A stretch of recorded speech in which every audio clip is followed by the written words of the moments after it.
Tengo que reconoceros en esta familiaridad que compartimos aquí, que me siento aquí encima infinitamente pequeño y agradecido. La verdad que los últimos años me ha tocado hablar demasiado. Ando hablando casi por todas las esquinas y en tele, radio, charla, pero sin embargo cuando he estado preparando esta exposición, que me tiene Julia un mes sin dormir, metiéndome prisa para entregar el escrito, me sentía con una gran responsabilidad, porque en definitiva enfrente de mí tengo personas que me han enseñado lo que sé, que me han transmitido lo que vivo y que me han hablado de Dios de distintas formas. Y por eso mi agradecimiento es inmenso, ¿no? A la Compañía de Jesús, a las religiosas de la Asunción, a las misioneras de Berriz, que hoy mi hijo el pequeño me decía que teníamos que volver para allá, para la capilla, que es muy bonita, que quedó encantado de la capilla. Saludo también para don Vicente, porque mi hijo pequeño conoció a don Vicente en un barco. Dijo: papá, hay un cura con una cruz muy grande. Y digo: huele a obispo. Y era don Vicente. Pues esa inmensa gratitud que me lleva a tener una inmensa responsabilidad también y a tratar de transmitir lo que pensamos, lo que vivimos, lo que reflexionamos, lo que tratamos de decir desde nuestra pequeña y humilde experiencia del Dios de Jesús. Esta mañana, escuchando además a Pachi, pues decía: pues la hemos liado, porque después el contraste, menos mal que me toca después de las cuentas, que siempre más interesante que eso voy a hacer, ¿no? Pero los contrastes van a ser difíciles. Y muchas de las cosas que Pachi dijo esta mañana, pues seguramente os van a resonar en mi exposición, porque, bueno, pues es una mirada cristiana a la realidad de la pobreza y, en definitiva, todos la sentimos y la vivimos de una misma manera y le ponemos distintos acordes o palabras. Creo que algo que salía esta mañana también es que vivimos en un mundo repleto de datos e información. Pero sin embargo, lejos de enfrentarnos y confrontarnos con una sociedad transparente, lo que nos enfrentamos es con una sociedad invisible, que dicen algunos filósofos. En la medida que más datos y más información tenemos, más opaca se nos hace la realidad que tratamos de ver, que tratamos de contemplar y de analizar. En un mundo que hemos definido como líquido, decía Bauman, o de riesgo, que decía Beck, o difuso, que decía Lefort, y un sinfín de adjetivos más, cada vez vemos cómo la realidad es más imprevisible.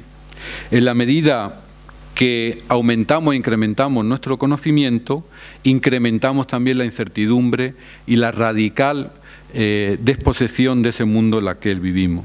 De alguna manera, como dice Beck, el incremento masivo de información ha supuesto, en cierta medida, un incremento masivo de ignorancia. Y vivimos bajo la condición de un mundo que yo llamo de ignorancia informada.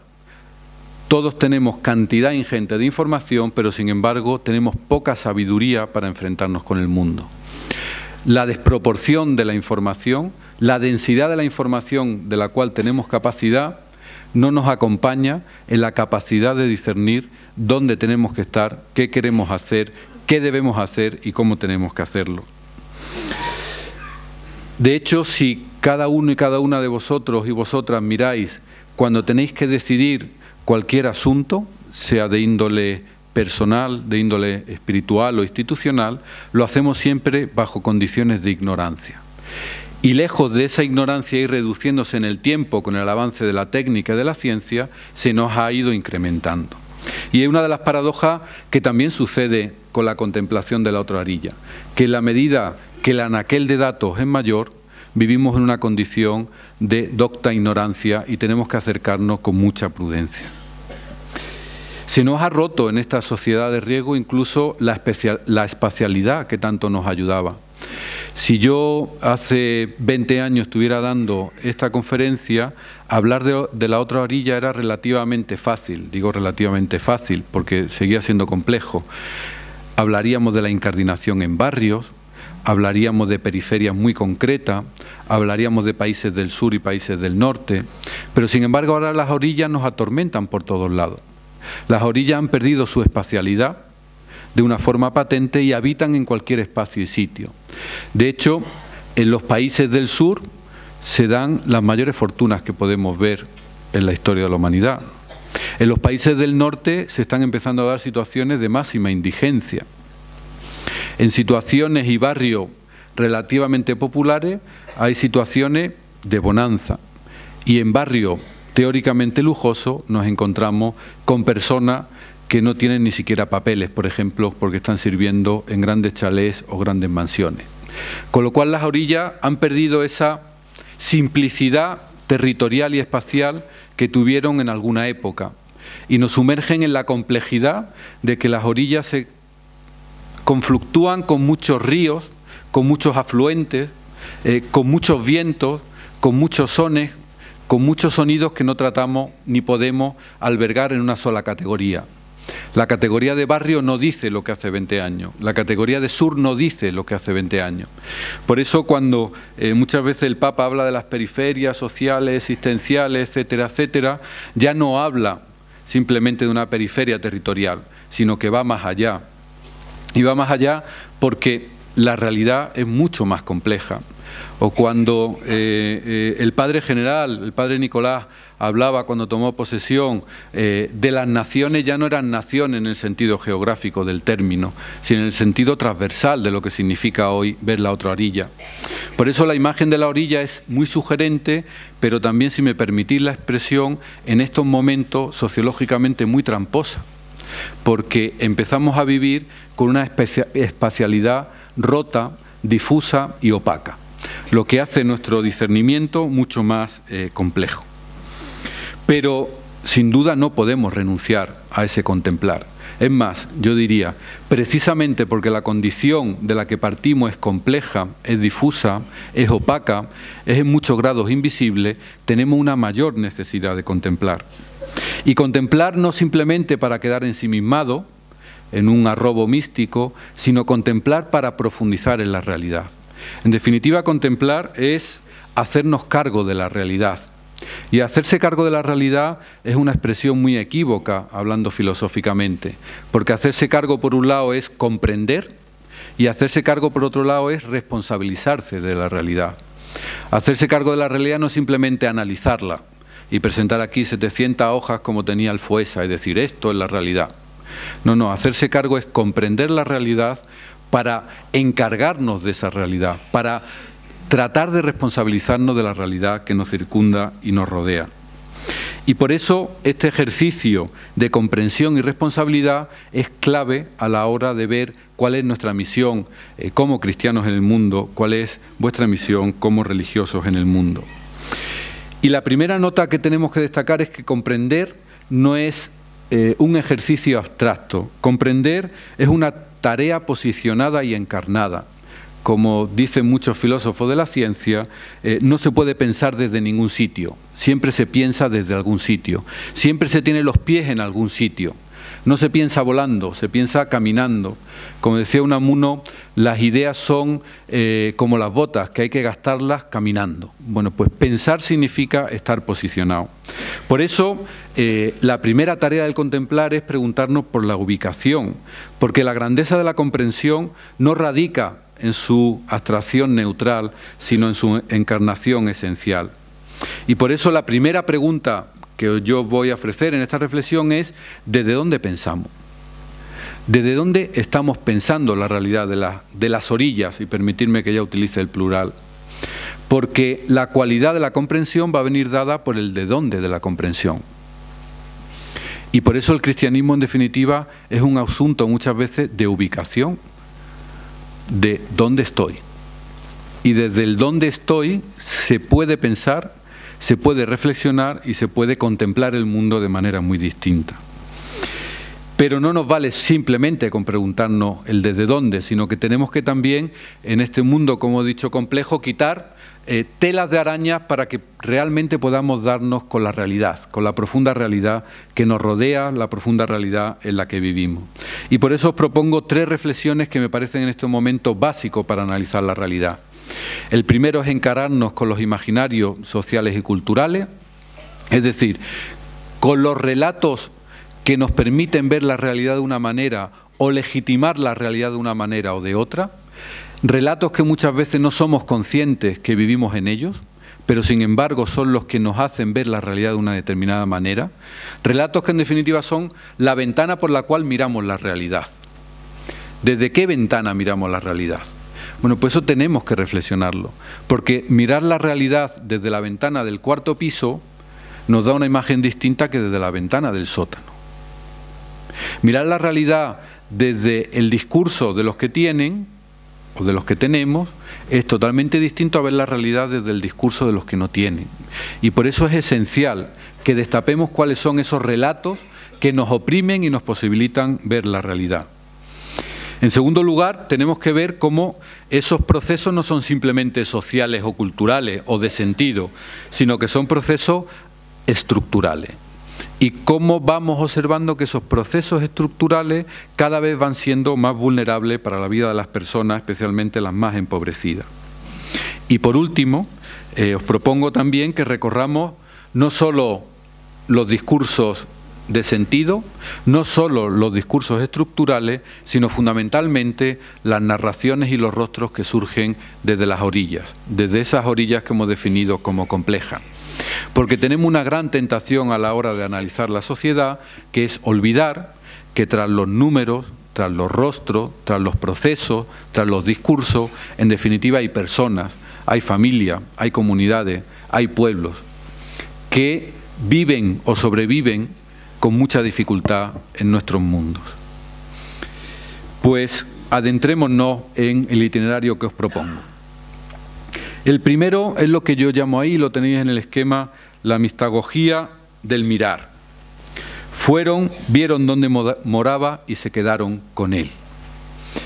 El versículo es el 39, no el 38, por si alguno lo mira y se equivoca, que me equivoqué al transcribirlo. A mí me parece que nos puede esta ligera o breve frase del Evangelio ayudar a situarnos. Y lo primero que vemos es fueron. Sabéis la imagen, ¿no? Jesús iba andando, había gente detrás. ¿Qué queréis? ¿Qué buscáis?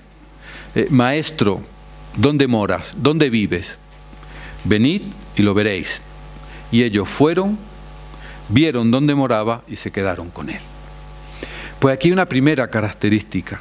Fueron, se movieron. Frente a muchas ilusiones cientifistas, para poder comprender la realidad de la exclusión, necesitamos desinstalarnos. Necesitamos salir fuera de nuestra realidad de confort. Necesitamos salir fuera de nuestro propio amor, querer e interés, que diría San Ignacio, para poder ganar en perspectiva y en profundidad. Porque comprender, y lo decíamos antes, es un asunto de ubicación. Como decía Ellacuría, significa ocupar el lugar que da verdad. Esto es, una determinada posición que nos permite a la historia dar de sí. Por eso necesitamos salir donde Él, fuera del campamento, para que la ventana de nuestra perspectiva sea la perspectiva de la del Dios de Jesucristo. Porque contemplar la orilla del dolor y del sufrimiento inocente nos exige un movimiento vital incesante. Y yo creo que aquí hay una primera llamada. Sin movernos, sin menearnos, sin desinstalarnos, no estamos posibilitados para ver desde la ventana del Dios de Jesús. Desde nuestras comodidades, y cuando hablo de nuestras comodidades estoy hablando en un sentido muy general, no estoy hablando de comodidades materiales, sino muchas veces estamos viviendo en barrios con muchas otras comodidades afectivas, intelectuales, de prestigio, de personalismo, políticas. No significa que no haya que desinstalarse porque ya vivo en un barrio, porque ya vivo en Pemba, como una religiosa me ha dicho hace un momento, en Mozambique. No, tenemos que desinstalarnos, vivamos donde vivamos. Porque el ejercicio del comprender y el contemplar es un ejercicio de movimiento. La contemplación no es una espera pasiva de la acción del Espíritu, sino que es una entrega activa a lo que Dios nos va diciendo a través del Espíritu. Y en segundo lugar, vieron dónde moraba. Precisamente el movimiento nos permite ver. Y es una visión que nos permite ver cosas que habitualmente no se ven. Desde el movimiento confiado se nos caen las escamas, como a San Pablo, y vemos horizontes sorprendentes y novedosos. Porque nuestro ver no busca la analítica social, que ya pueden hacer otros, ni la estadística fría, sino que queremos ver dónde moraba, dónde mora el Dios de Jesús.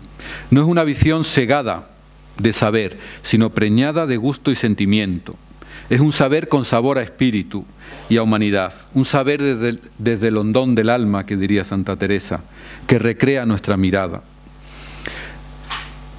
Estamos excesivamente acostumbrados en los ámbitos eclesiales a tener lecturas de la realidad rehechas por otros. Pues aquí viene Seba, habla y ya nos hace la lectura de la realidad. No. Todos tenemos que movernos y todos tenemos que ver dónde mora. Porque la contemplación es un ejercicio personal y comunitario. No es un ejercicio de expertos que nos ayudan, sino un ejercicio que tiene que ver con nuestras comunidades, nuestras instituciones y nuestras personas. Y además es un contemplar y un pensar, un ver dónde moraba que no es neutral. Y en esto sí quiero ser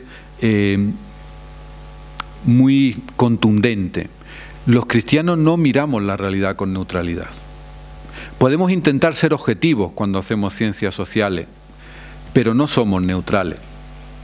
Decía Bourdieu que desde las ciencias sociales se puede intentar ser objetivo, pero que nunca se es neutral. Bueno, pues eso en el cristianismo yo creo que tiene una máxima expresión. Nosotros, desde la opción preferencial por los pobres, que es una opción cristológica, no miramos el mundo con neutralidad, sino que miramos el mundo desde los pobres, miramos el mundo desde abajo. Y eso es una convicción y eso es un baluarte de nuestra fe. Lo que diferencia nuestra mirada no es la capacidad teórica que tengamos en nuestra mirada. Siempre habrá gente mejores que nosotros. Lo que da sentido, significación y fortaleza a nuestra visión es que una visión desde los ojos de Jesús, una visión kenótica, una visión encarnada, una visión desde abajo. Y por eso no somos neutrales en nuestra mirada. Y eso no significa que seamos parciales, y eso no significa que seamos partidistas, y eso no significa que seamos partidarios, significa que leemos la realidad desde un lugar. Y ese lugar es el lugar desde la orilla, desde las orillas, el lugar del llanto, del lamento, el lugar del sufrimiento inocente. Y eso es algo que no es para algunos carismas y para otros no. Cada uno tendrá su itinerario y su carisma, sino que esto es para la vida de todo cristiano. Como decía Juan Pablo II, la opción preferencial por los pobres no es para algunos, es para todos. No es para algunos carismas que tienen la dimensión caritativa más presente. No, es para todos los cristianos. Y yo diría que especialmente en la vida religiosa, con una especial densidad y con una especial responsabilidad. Y por último, no solo fueron y no solo vieron, sino que se quedaron con él. La contemplación cristiana no es un tránsito por las realidades del mundo para analizarla y sacar conclusiones. La contemplación de las fábricas del llanto y de la penumbra de nuestro mundo, como dijimos anteriormente, es una comprensión responsable, que opta, se encarna y se encarga de las realidades de sufrimiento. De alguna manera, la contemplación nos radica en la realidad de la exclusión, para descubrir el rostro roto y malherido del Dios de Jesucristo. Y eso se transforma, y descubrimos que se transforma, en narraciones de resistencia y esperanza para su pueblo. En definitiva, cuando hablamos de la posibilidad del mirar en perspectiva cristiana, estamos hablando de una posibilidad misteriosa, estamos hablando de una mistagogía, estamos hablando de confrontar con el misterio. Estamos hablando de una visión misteriosa y paradójica, como decía de Lubac, de la Iglesia, porque en esa contemplación de la pobreza estamos lo más cerca posible del misterio, estamos lo más cerca posible de la sobreabundancia, pero también es verdad que estamos lo más cerca posible de la limitación. Sobreabundancia y sequedad, mística e historia. Todo se une en una misma experiencia cristiana desde la orilla. En tiempos líquidos, en feliz expresión de Bauma, lo que necesitamos es una hermenéutica sólida. Necesitamos unos códigos interpretativos de la realidad sólidos. Y para nosotros, esta solidez se encuentra en esta encarnación, en este estar mirando la realidad desde el lugar de los últimos. Dice Pagola que no hay cristianismo sin carne, algo que repite también mucho el Papa Francisco. Bueno, pues nuestra carne significa encarnarnos en el lugar de la orilla.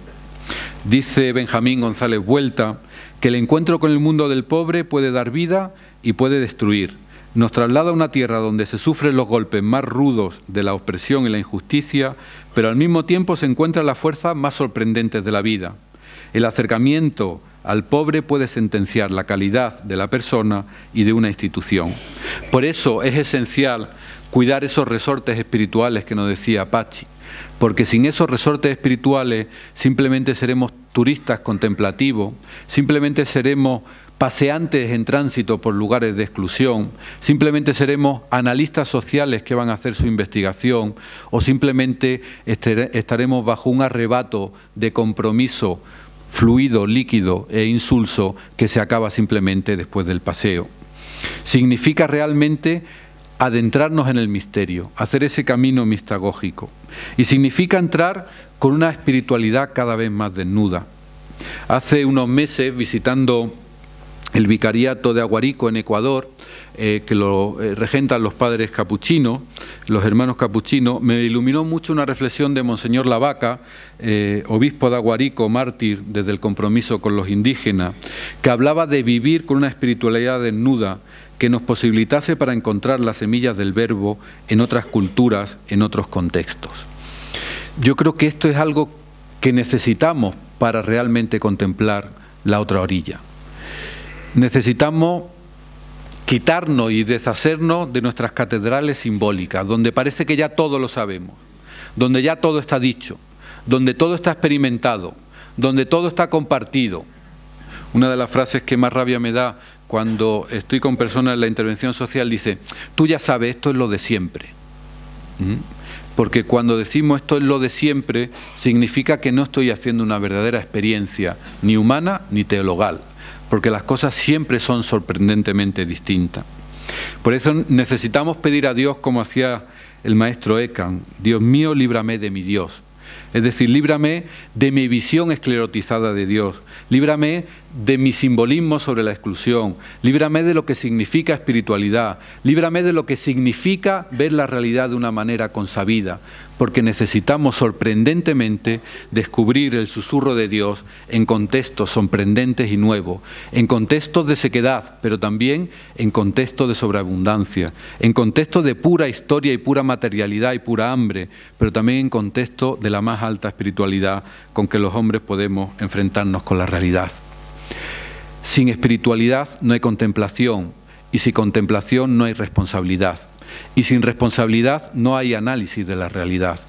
Por eso, contemplar es al unísono cuidar la espiritualidad, cuidar la mirada, adentrarnos en el misterio de lo que significa la palabra del Dios de Jesús en esos contextos de exclusión, y significa cuidar y cuidarnos para poder hacer esa experiencia siempre nueva y siempre sorprendente.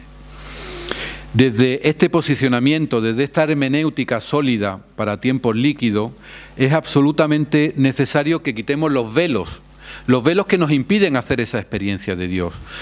Tenemos que ver los condicionamientos que tenemos a la hora de acercarnos a la realidad de la exclusión y de la pobreza. Y a mí me parece que es absolutamente clave, y muchas veces no lo tenemos en cuenta, cómo podemos quitar esos velos o quitar esas opacidades desde el simbolismo de lo cultural. Porque mirar, lo más importante no es que hagamos cosas dañinas y bárbaras, lo más importante es que las vemos como buenas y deseables. Lo más importante no es que destrocemos comunidades y personas, sino que lo legitimemos diciendo que no cabe otra solución posible. Cuando en el ámbito de la política se nos dice no hay otra cosa posible, simplemente se nos está diciendo es: cree en algo que nadie ve.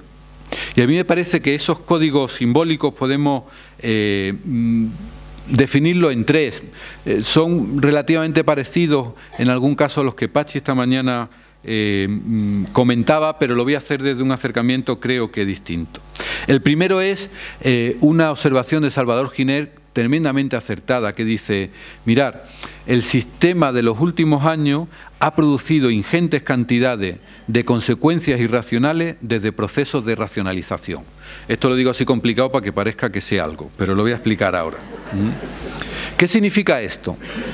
Pues significa decirnos que es totalmente racional que una familia quede en la calle debiendo al banco miles de euros por no pagar la hipoteca, y es también tremendamente racional dar 30.000 millones de euros para salvar a los bancos. Es racional. Nos están diciendo que es totalmente racional los recortes en el ámbito de la política social, aunque eso deje a familias sin poder llevarse nada a la boca, porque es absolutamente racional para que baje la prima de riesgo. Los procesos en los que nos movemos son totalmente racionales. El resto son costes o daños colaterales. Yo creo que en el siglo XX tenemos muchos ejemplos. Las 2 guerras mundiales, el Holocausto, de procesos que fueron legitimados como racionales para amplias capas de la población. Pero ahora seguimos en esa medida. Y decimos, por ejemplo, que destrozar el medio ambiente para tener petróleo más barato es absolutamente racional. Eso sí, si es un poco más lejos de nuestro oso, en los movimientos, no sé si hay aquí gente de Canarias, no es por meterme con los canarios, pero sabéis que hay un movimiento fuerte ahora de protesta por el tema de las prospecciones de petróleo en las Islas Canarias, ¿no? Entonces, hablando con una de las personas que está en ese movimiento, me decía: es que, desde luego, mira que venir aquí a hacer prospecciones petrolíferas, pero ¿no habrá petróleo en África y en Latinoamérica? Es racional, y si es más lejos que el patio de mi casa es más racional todavía.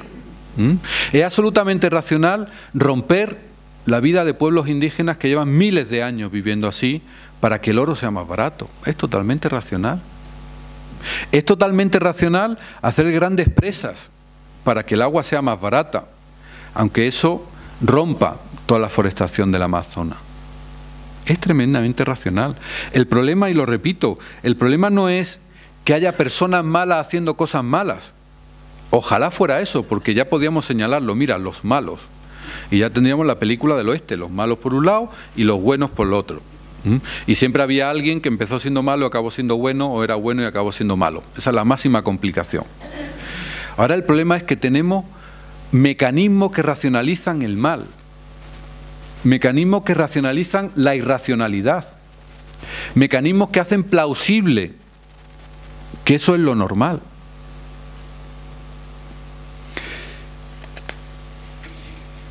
¿Qué racional es poner concertinas en la valla de Melilla? ¿Os acordáis que el ministro decía que no producían un daño profundo e intenso? Pero por otro lado producía que las personas corrieran más hacia atrás. Es absolutamente racional. El problema no es que haya un ministro, perdón por don Jorge, que sea más o menos malicioso, no.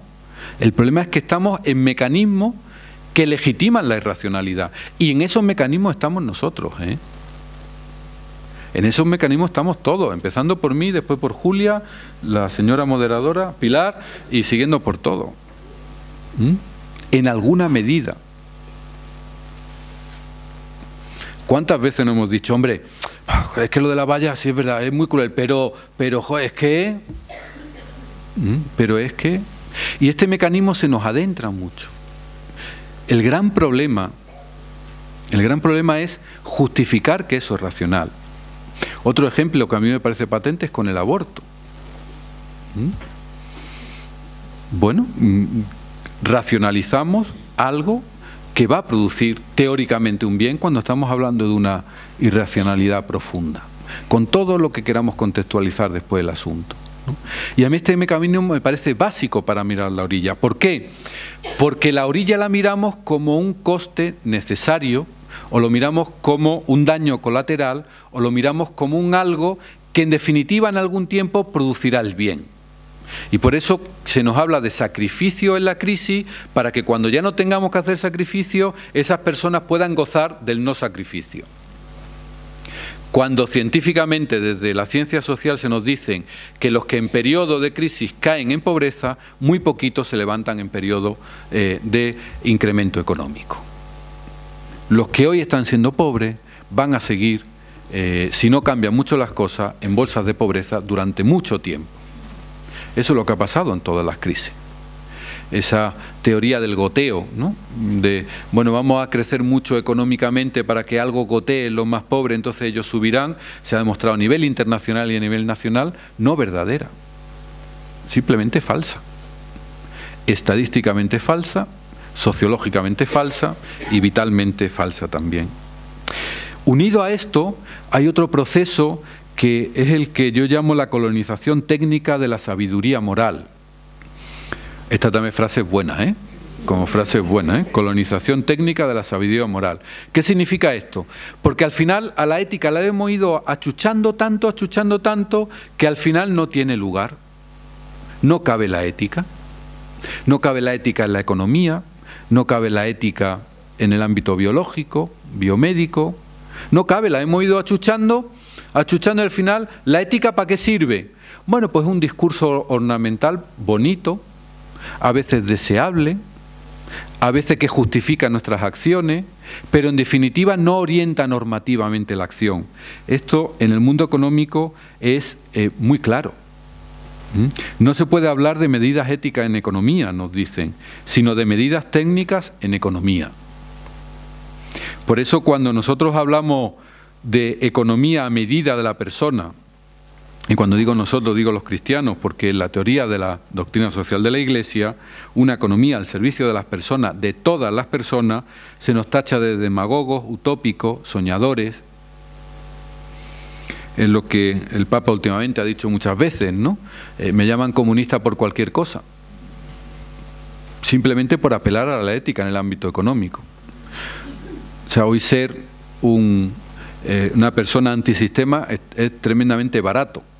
En otros tiempos te lo tenías que currar. Ahora mismo con decir cualquier cosa ya está fuera del sistema. Porque no se permite que haya una orientación ética de esto. Hace un tiempo en un coloquio con un conocido empresario, muy querido en círculos católicos, muy llamado para dar charlas sobre doctrina social de la Iglesia, le hablábamos de la banca ética. En Cáritas estamos en Fiare y bueno, cuando nombramos la banca ética se le pusieron los pelos como erizo. Dijo, banca ética, no hay banca ética, hay banca buena o banca mala. La banca buena es la que cumpliendo la ley tiene beneficio y la banca mala es la que cumpliendo la ley no tiene beneficio. ¿Qué habla de banca ética? Bueno, no cabe la ética. La técnica lo va a cubrir todo. De manera que hacer el cambio y potenciar el cambio es muy difícil desde este no lugar de una reflexión más allá de lo puramente técnico.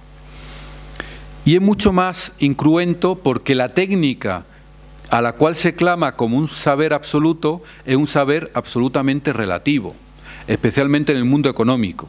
El mundo económico es el mundo más relativo que existe. Es un mundo de probabilidades.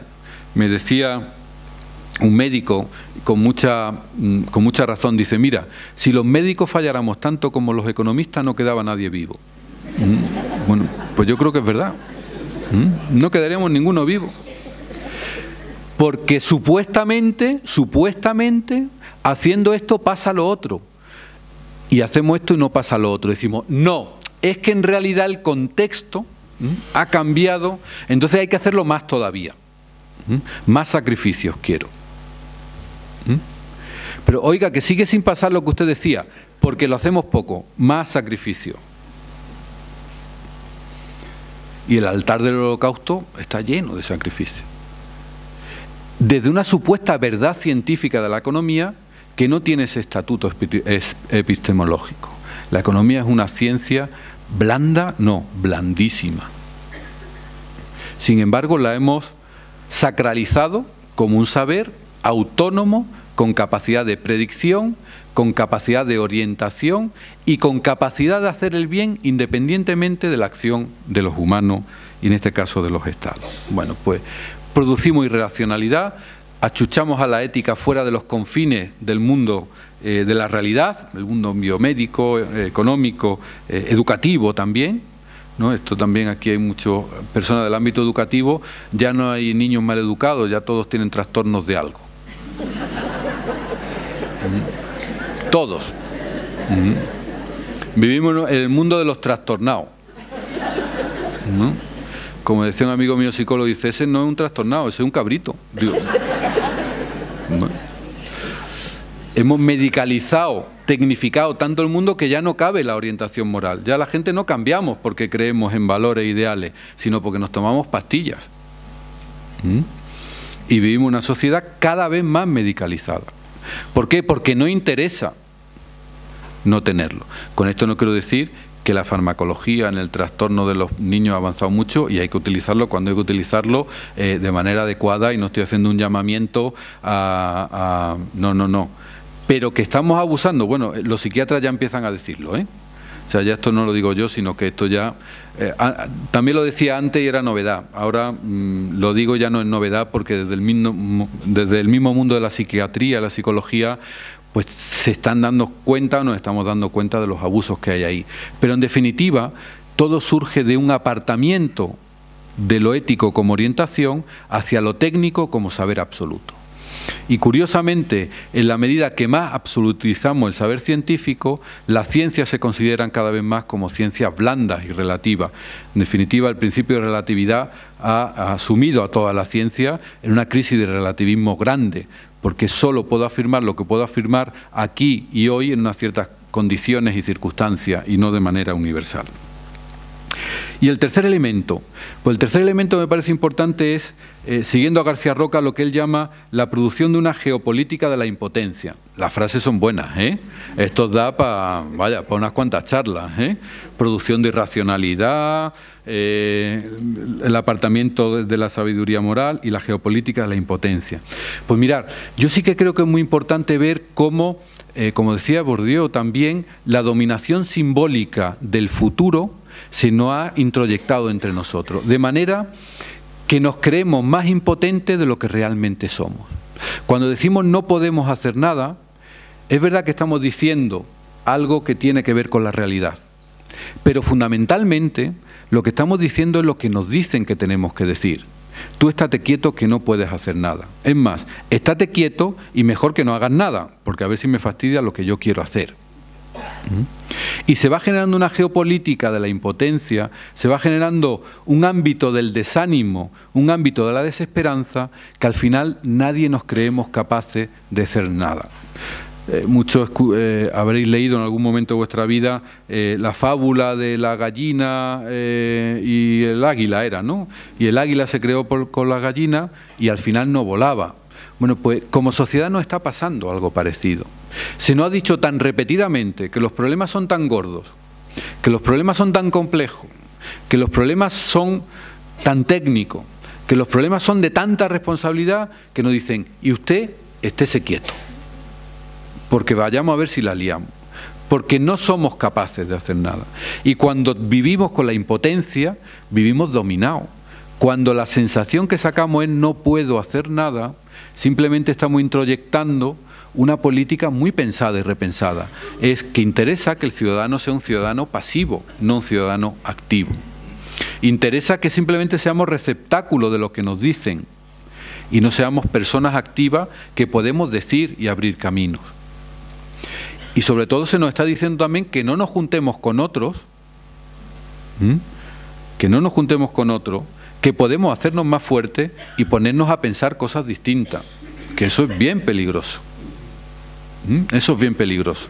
Y rápidamente, cuando uno participa en movimientos complejos, vamos a llamar, rápidamente, pero si está con los antisistemas, pero que... Bueno, cuidado. Las dinámicas de la impotencia son muy complejas. Fijaros, había prometido no hablar de ello, pero es que me puede, el ansia viva, ¿no? Es muy curioso cómo cuando la plataforma antidesahucio empezó, el grito que llevaban cuando acompañaban a las personas desahuciadas era sí se puede. Y no es casualidad que el partido político que ahora ha subido tanto se llama Podemos. ¿Por qué? Porque quiere romper esta dinámica de la impotencia. Se puede. Se puede. Yo no estoy diciendo que haya que estar en Podemos, pero estoy hablando de una estrategia social tremendamente certera. Hay alguien, por primera vez en mucho tiempo, que nos dice que se puede. Porque los demás nos han dicho que no se podía. No se podía por Europa, no se podía por problemas financieros, no se podía por problemas políticos, no se podía por problemas de prudencia, y ahora viene alguien y dice que se puede. Claro, fijaros que yo esto lo cuento mucho, pero me parece muy importante, sobre todo muy importante a la hora de reflexionar desde la fe. Y es, la fe en definitiva es la vivencia de una promesa. Y para muchas capas de nuestra población, el futuro no es una promesa, sino una amenaza. ¿Cómo vivir la fe, que es la vida de una promesa, la vinculación con una promesa, desde un futuro que es una amenaza? Porque se nos dice que no podemos. Y tenemos que decir que se puede más de lo que nos creemos. Y podemos hacer más cosas de las que nos creemos. Y desde ahí yo creo que hay un ámbito fundamental que es redescubrir otras formas de pensar. Eso que Bonaventura dos Santos habla de la ecología de saberes. Hay formas distintas de pensar.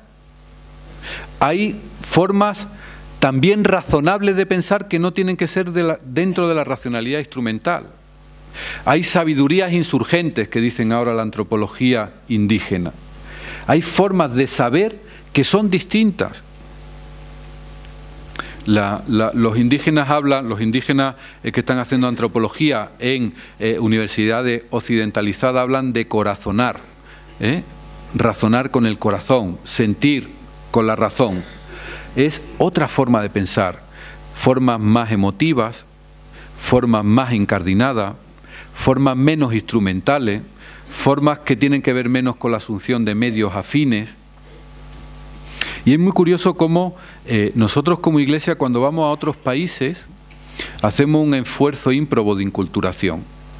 Y sin embargo, cuando vivimos aquí, cuando vivimos en los países occidentales, cuando vivimos en nuestros países, el ejercicio de cambiar nuestros hábitos culturales, nuestra mirada cultural, es mínimo. Pensamos como siempre. Si a cualquiera de vosotros o vosotras os destinaran a un lugar rural de la Amazonía brasileña, haría un ímprobo ejercicio de inculturación, con la lengua, con las formas de pensar, con las formas de celebrar. Como estamos aquí, estamos bien como estamos, no vamos a movernos. Vamos a seguir pensando como siempre, sintiendo como siempre, rezando como siempre y haciendo todo como siempre. Nos vayamos a equivocar. Y sin embargo tenemos que redescubrir las nuevas posibilidades que van surgiendo también entre nosotros. Desde un pensamiento puramente instrumental, la ética nunca acabará. Desde un pensamiento que expulsa lo emotivo, nunca estará el rostro sufriente del otro. Hace poco en una reunión nos decía una política, estábamos Rafael y yo, que nos dejáramos de contar historias, que ella necesitaba estadísticas, porque las políticas se hacen con estadísticas agregadas y no con historietas de las personas empobrecidas. Y esto es literal. Claro, desde esa forma de pensar no caben los otros, no caben. Y sin embargo, el resurgir de la ética vendrá por sabidurías distintas a las que tenemos. Fijaros que en nuestro ámbito, por mencionar solo un caso, Adela Cortina ha sido la filósofa del formalismo kantiano por excelencia. Bueno, pues ya anda con la justicia cordial, con la ética de la cordialidad. Es decir, tenemos que abrirnos a nuevos parámetros. No nos valen únicamente de los que venimos. Es más, si seguimos profundizando en los parámetros de los que venimos, las soluciones que vamos dando serán las mismas que hemos venido dando y nos tienen donde nos tienen. Y en este contexto surgen lo que yo llamo de proceso de vulnerabilidad estructural. Mirad, el gran cambio, o esto apuntarlo también como cosa importante, no es que exista vulnerabilidad, ha existido mucha vulnerabilidad, de siempre, históricamente mucha. El gran problema es que lo que hemos hecho es un mundo vulnerable. Ya no es un mundo donde hay personas vulnerables, sino que hemos hecho una estructura vulnerable en sí mismo. Donde antes, cuando analizábamos la sociedad de la exclusión y la pobreza, veíamos la vulnerabilidad de los mayores, de los niños, de los discapacitados, eran colectivos vulnerables. Y ahora lo que nos damos cuenta, y esta crisis nos ha puesto en España encima de la mesa de manera muy patente, es que todos somos vulnerables. A mí hubo una frase que me impactó y de manera plástica expresó esto que quiero compartir con vosotros. Y fue un matrimonio esperando a ser atendido en un proyecto de Cáritas, un matrimonio joven con una niña que decía: yo nunca pensé que iba a acabar viniendo a un proyecto de Cáritas, porque yo no era de los vulnerables. Pero es que lo que se ha vulnerabilizado no han sido solo las personas, sino que el mismo sistema se ha vulnerabilizado. Vivimos en un mundo fragilizado para lo que significa vivir de manera protegida. Hoy vivimos en un mundo más salvaje para salir adelante. Y hoy vivimos en un mundo donde los más fuertes destacan mucho y los más débiles se ahogan. Y desde ahí tenemos que saber esas tres notas básicas que solo voy a entrar muy por encima. La primera es el aumento de la desigualdad, eso que llama Krugman la gran divergencia. Esta mañana lo decía Pachi. Vivimos en un mundo cada vez más desigual. Si seguimos con la metáfora de la orilla cada vez se va, el río cada vez se va haciendo más ancho. Y los que viven en la orilla de la opulencia cada vez se van alejando más de los que viven en la orilla de la pobreza. Y transitar ese río cada vez es más difícil. Y cada vez se ahoga más gente pasando ese río, porque se va ensanchando. Y el tema gordo de futuro es el tema de la desigualdad en nuestro mundo. Una campesina salvadoreña me decía desde allí, desde su pueblo, algo que me llegó al alma. Me dice: mira, Sebas, a nosotros la pobreza no nos asusta. Hemos sido siempre pobres. Hemos vivido con muy poco. A nosotros nos indigna la desigualdad. ¿Por qué mi hijo no tiene colegio y en el barrio de enfrente hay 3? ¿Por qué yo no tengo médico y en el barrio de enfrente hay 3 hospitales? ¿Por qué yo vivo en una chabola y en el barrio de enfrente hay cientos de casas vacías? Siempre he sido pobre. No me asusta. Me indigna la desigualdad. Y en el futuro vivimos en una sociedad fracturada porque la desigualdad nos ha roto. Y nos ha roto desde una explosión sistemática de la pobreza y la exclusión social. Es verdad que en términos globales, y lo decía Pachi esta mañana, la pobreza severa en el mundo se ha reducido. Pero se ha reducido básicamente por India y China. Y Brasil, en parte. Las últimas estadísticas de Brasil ya anuncian un incremento de la pobreza severa. Y en China, sin conocer mucho los datos, se ha estabilizado, con lo cual es probable que haya incrementado la pobreza severa. Es decir, vivimos en un mundo donde hay masas de personas viviendo bajo el umbral de la pobreza. Vivimos en un mundo masivamente pobre y donde cada vez los que más tienen, tienen más y los que menos tienen, tienen menos. Y por último, vivimos en un mundo que lo hemos precarizado vitalmente. Eso que dice Beck tan certeramente, hemos construido un mundo donde las soluciones biográficas tratan de hacer frente a los riesgos estructurales. Es decir, donde la persona queda desnuda ante sus problemas. Y quien pueda apañárselo va a salir enaltecida y la que no pueda apañárselo va a ir a los infiernos del dolor. Y es más, eso lo encubramos. Ahora hablamos que el gran tema que tenemos en nuestro tiempo es el tema del emprendimiento y que la solución es que haya más emprendedores. Mirad, a mí me ha tocado ya en muchos jurados de emprendimiento. Y hay una cosa muy curiosa, que la mayoría de premios de emprendimiento van para chicos y chicas jóvenes, con carreras universitarias, guapos y guapas, que hablan varios idiomas y vienen de familia bien. ¿Es casualidad? Pero al final se sigue dando la realidad de que aquellos que tienen capacidad de sobrevivir Porque son fuertes, tienen una sociedad que les va a permitir salir adelante. Aquellos que somos más débiles, la sociedad no nos lo va a permitir. Y no vamos a poner ningún remedio para permitirlo, porque en definitiva, cada uno, desde esa responsabilidad internalizada, tiene lo que se merece. De manera que ya no hablamos de persona en exclusión, sino que decimos que este es un excluido, porque ya pertenece a una especie de etnia distinta, de los que no son capaces.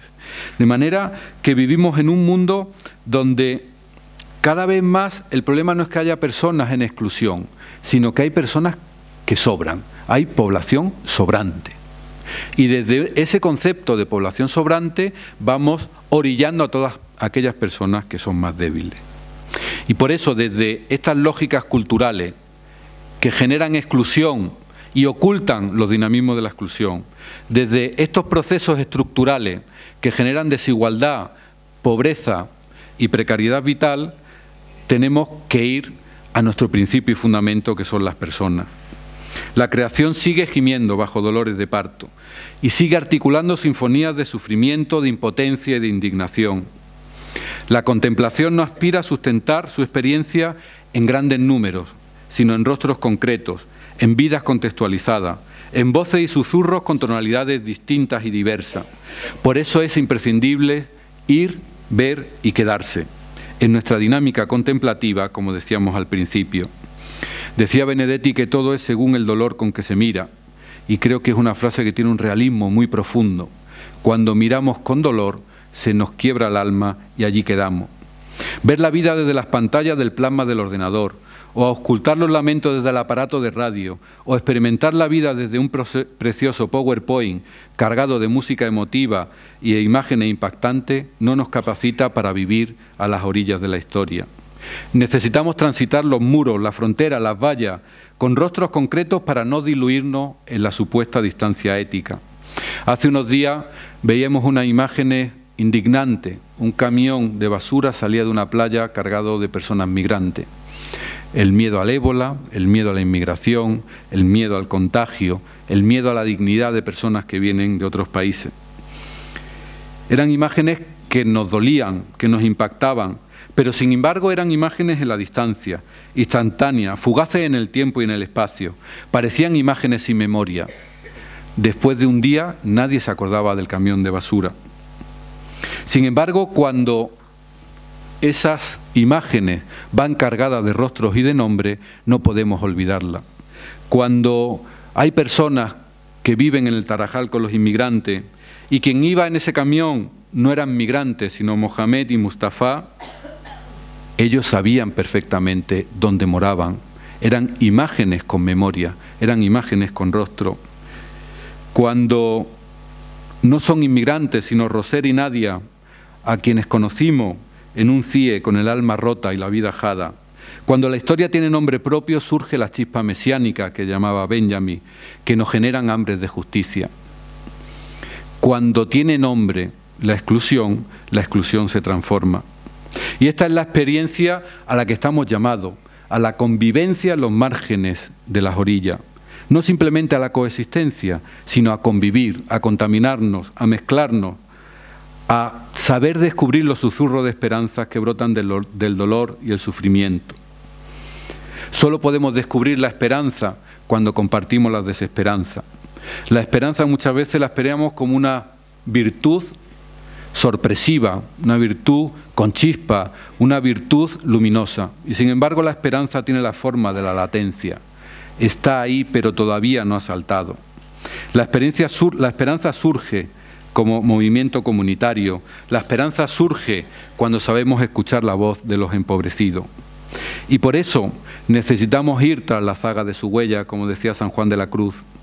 Porque cuando la realidad está tan preñada de dolor y sufrimiento, es un imperativo ético y teologal hacer memoria.